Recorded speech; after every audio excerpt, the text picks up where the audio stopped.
The following program is sponsored by Friends of Life Outreach International. Coming up on Life Today, Bible teacher Beth Moore helps us own up to our fraudulent parts.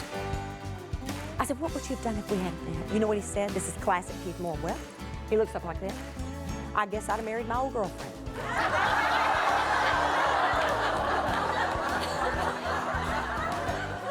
I cried. You put a stake in my heart. Learning how to be our true selves. Next.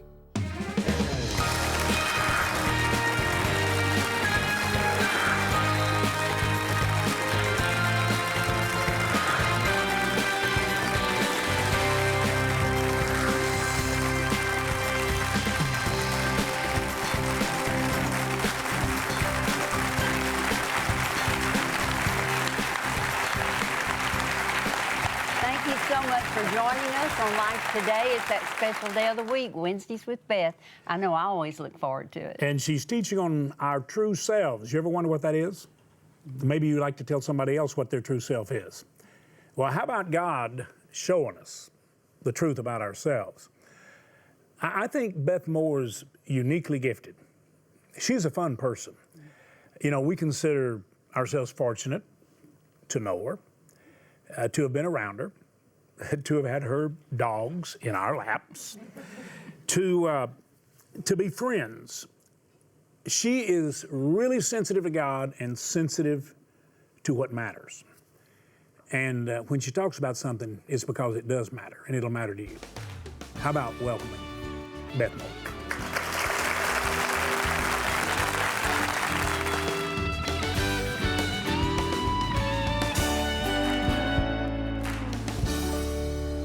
Genesis 32, please be seated. Let's study together. All right, here's what I want to do with you guys. We are going to pick up by reading in verse 22.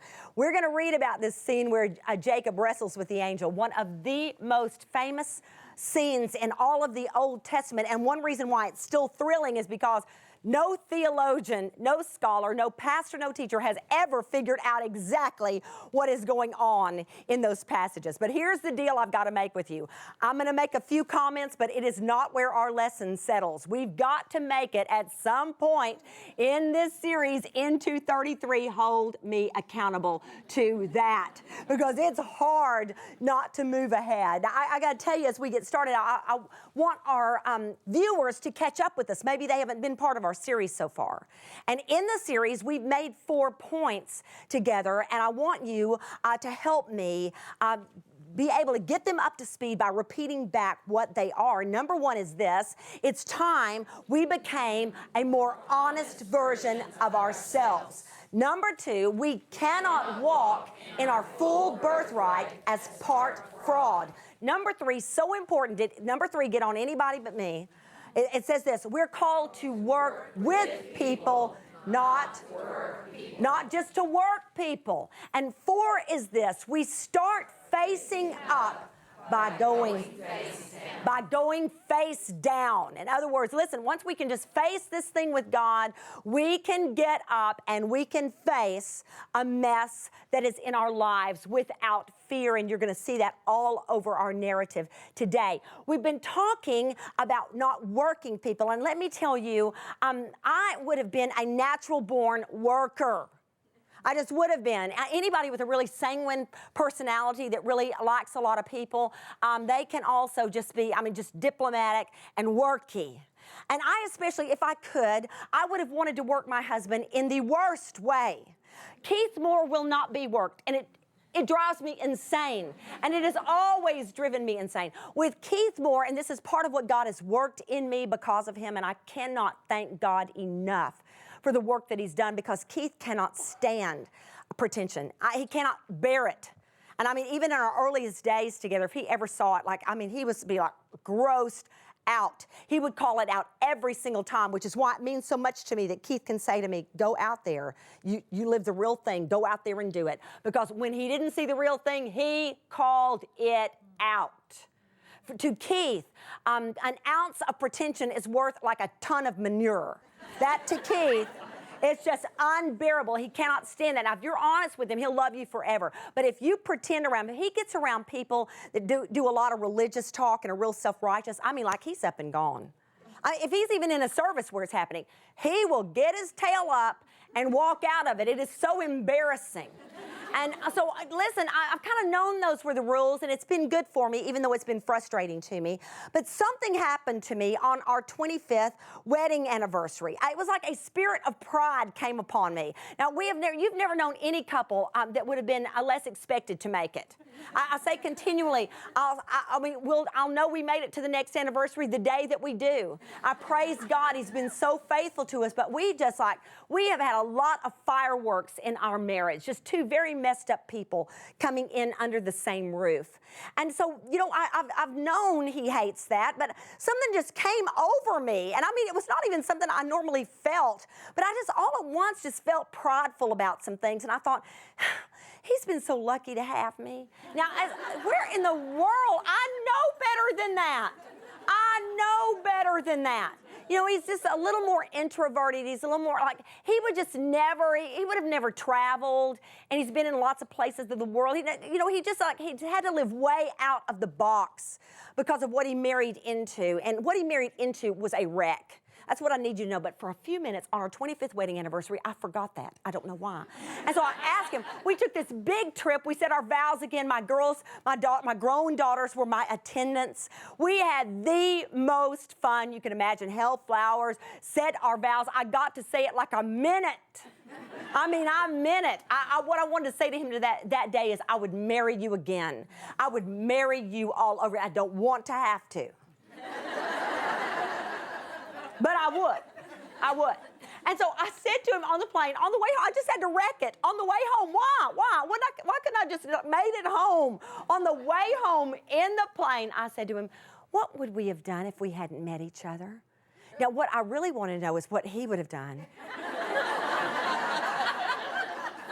Because I wanted him to tell me. Because he tells me a lot of times. But he didn't tell me that day. It was our 25th anniversary. I wanted to remember forever. And I've told him a lot of times, too. That day, I wanted to hear it. Do you feel lucky that you got me? And listen, he could have felt cursed to have me. Many, many, many, many times. But suddenly, it came over me. I said, what would you have done if we hadn't met? You know what he said? This is classic Keith Moore. Well, he looks up like that. I guess I'd have married my old girlfriend.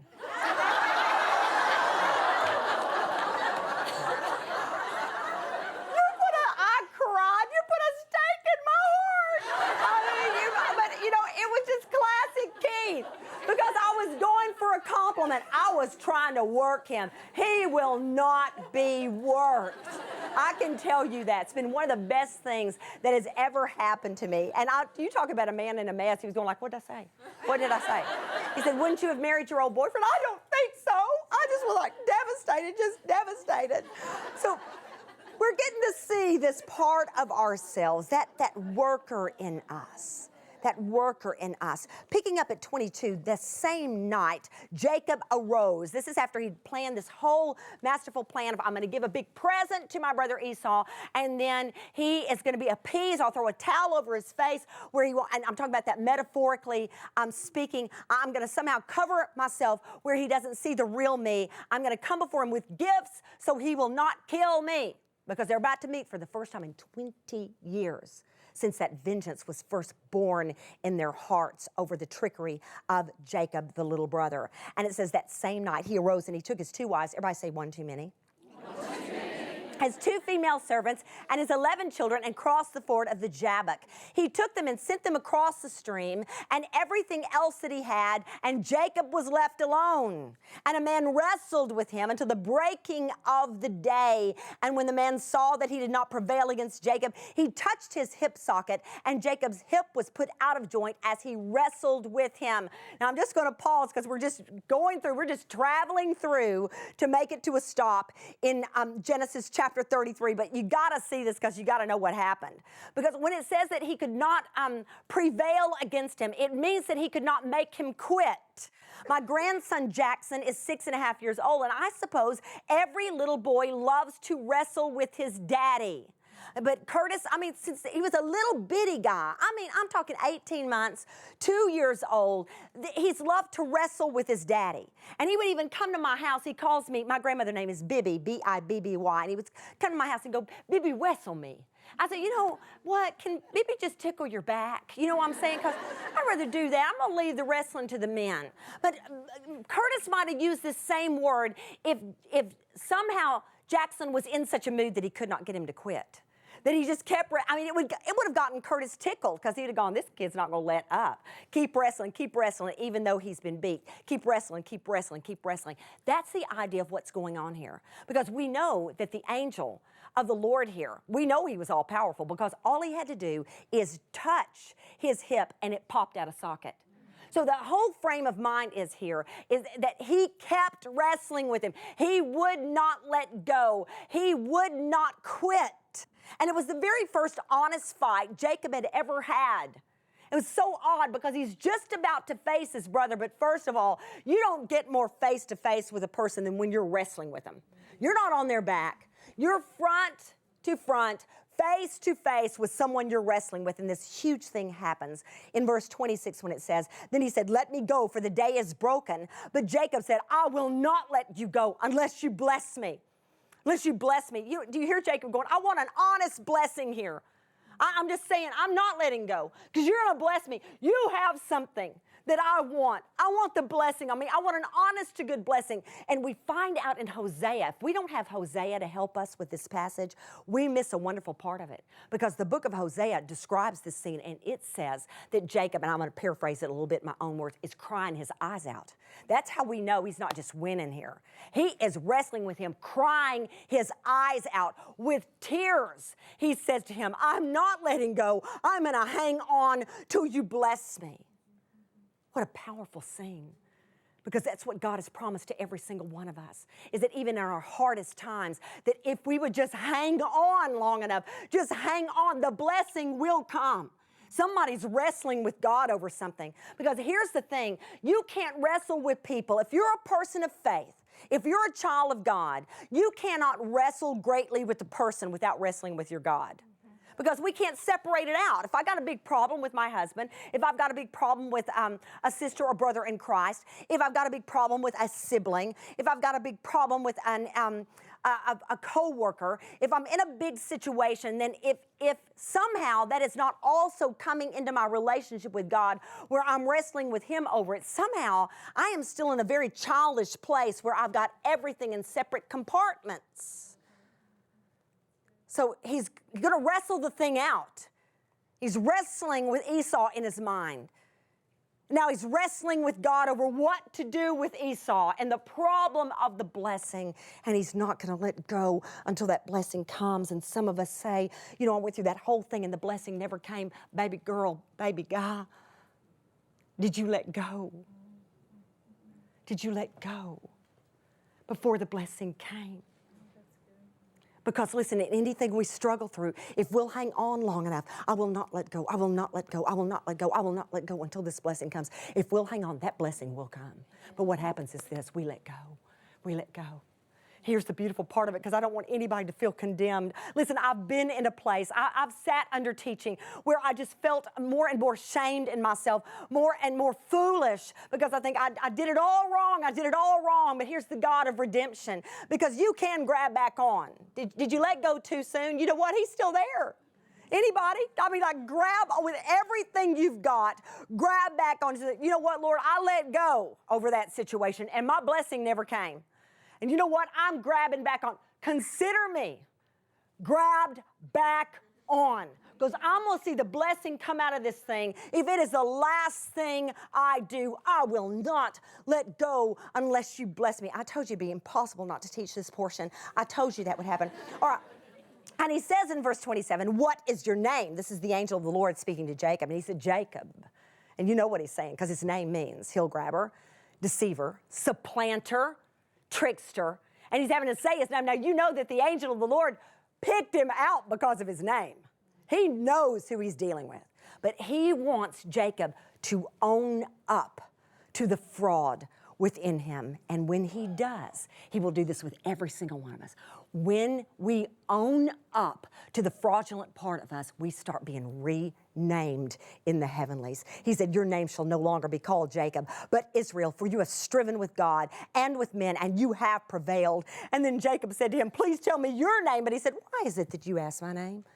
And right there, he blessed him. The whole narrative is about the blessing. Right there, he blessed him, verse 30. So Jacob called the place Peniel, for it means, for I have seen God face to face, and yet my life has been delivered. Are you a visual person? Do you love this part in a movie where a perfect scene that has no vocabulary with it, just the music in it? It shows now that the sun is rising over the horizon. The sun rose upon Jacob as he passed Peniel, limping because of his hip. So this is where the big music comes in. I mean, this is the orchestra right here. And it shows Jacob walking off with his limp because he has wrestled face to face with the angel of the Lord. It is huge. And I want to tell you something. It's not just the big moment. It's the big climactic moment of the 20 years. What I want to try to convince you of over the next couple of minutes is that what has been working in Jacob from God has been working for 20 years. God's been up to something for 20 solid years with this man named Jacob. This didn't all just happen at the ford of the Jabbok.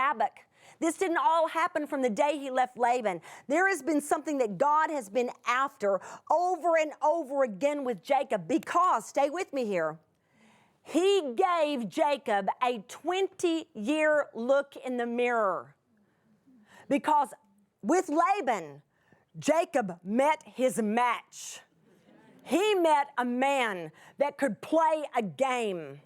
And what happened here that I want you to see is giving him a 20-year look in the mirror, a 20-year daily dose of his own medicine. I want you to write this down. Number 5 is this: sometimes God brings healing through a taste of our own medicine.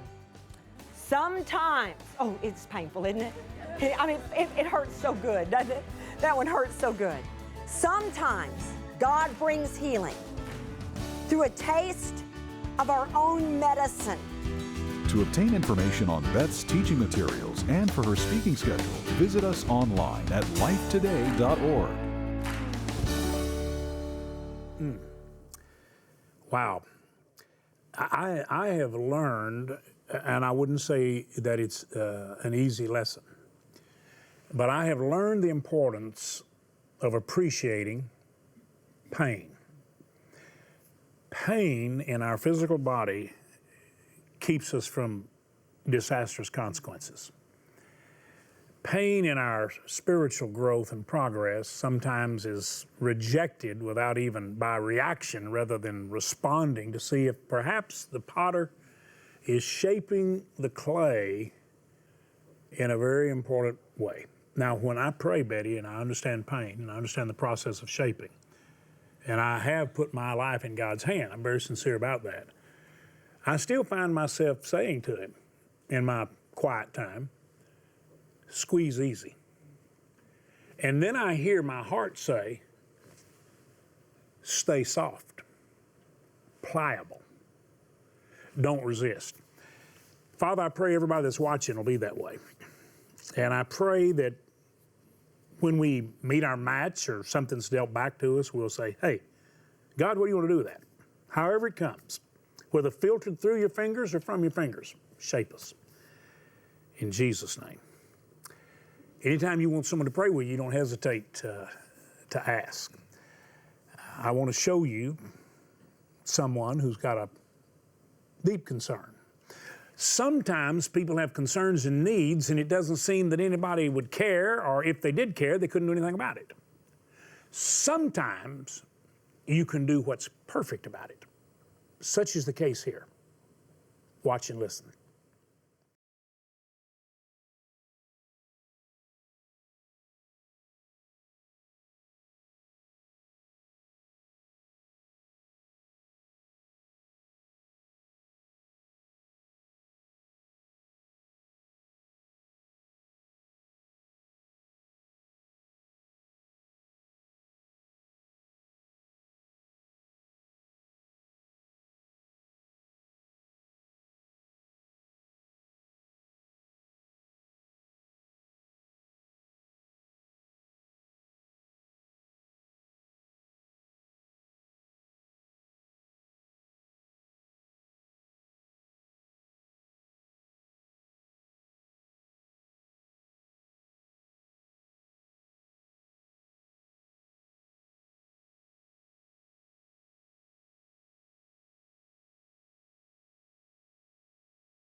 Well, you know, when I see an image like that obviously older sister holding the hand of a younger sibling, I guess I just see us letting them hold our hands.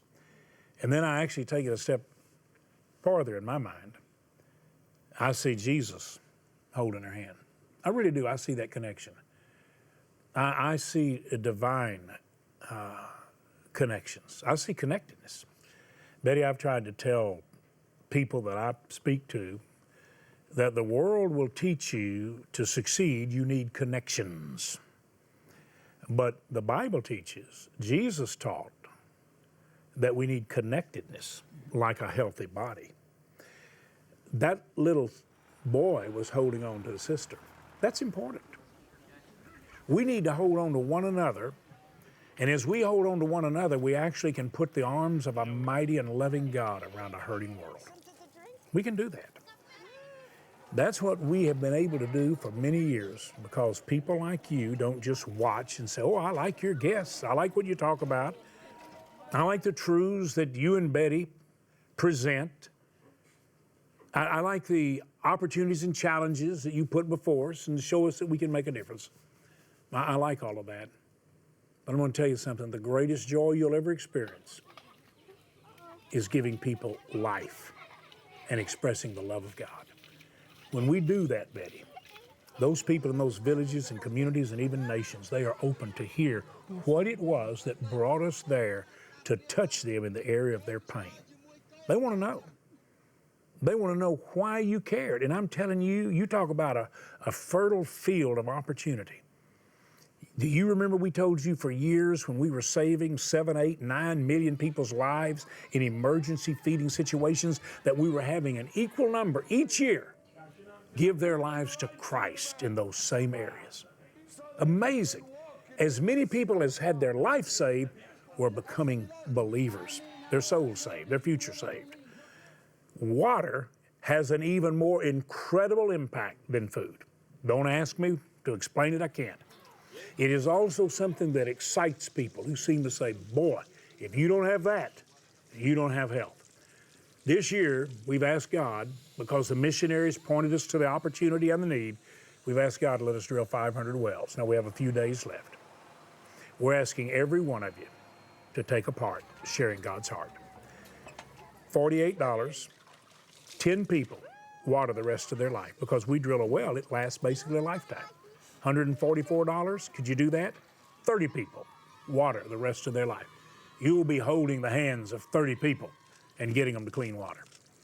Could you drill a well or a part of a well? Whatever you can do, we're asking you to do it today. Father, I pray everyone watching would look to you and say, let me be your hands.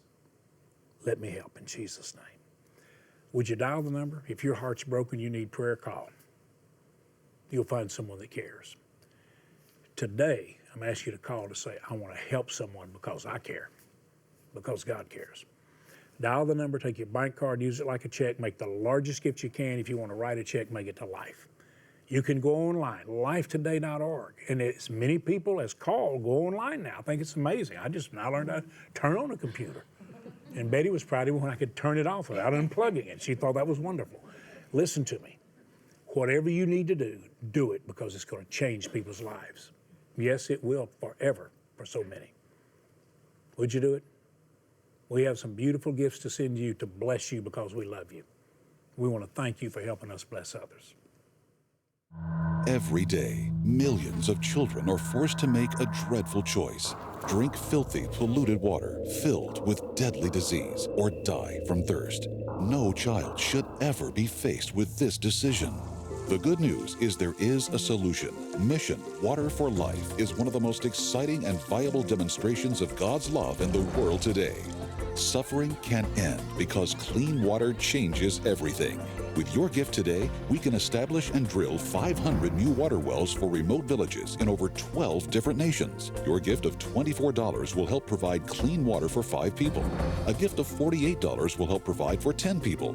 $72 will impact 15 people. And $144 will help provide fresh, clean, disease-free water for 30 people for a lifetime.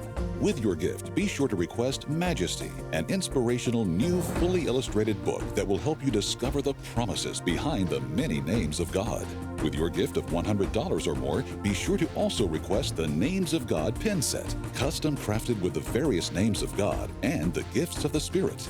Also, please prayerfully consider a gift of $1,200 to help provide water for 250 people, or a gift of $4,800 to help sponsor a complete well. And be sure to request the limited edition 50th anniversary bronze sculpture, Living Water. Please call, write, or make your secure gift online today. I think most of you know this is our 50th year anniversary of our marriage and also ministry. This is a commemorative bronze celebrating 50 years, Living Water. We've been sharing the water of life for 50 years. We've been drilling water wells now for about 15 years. And it opens the door to give people insight about the water of life when you give them water for life, and it shows love. I hope you'll help us drill a well. I hope you'll make a substantial gift, because the challenge this year for 500 wells is big to us, and it's real big to the people who need them. So whatever you can do, we've got some gifts to bless you, as you know, but give some consideration to stepping up and drilling a well, or say, I'll give a big part toward it and pray others join me. Thanks so much for watching Life Today. Thanks for helping us share Life Today.